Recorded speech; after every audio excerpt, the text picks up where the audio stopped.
जब कुछ ना कर पाओ तो सब्र करना।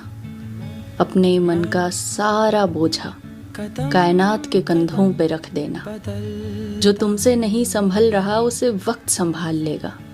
तुम अपना ध्यान रखना, तुम्हारे जख्मों का ध्यान वक्त रख लेगा। जब कुछ ना कर पाओ तो इंतज़ार करना।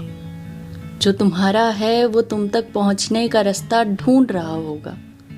जो तुमसे खो गया तुम उसका केवल रास्ता होगे। शायद वो कहीं और जा रहा होगा।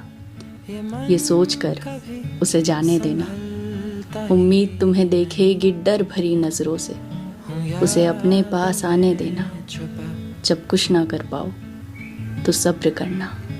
ये शाम कैसे रंग सी है, उड़ती उतरती पतंग सी है। मैं कल की बात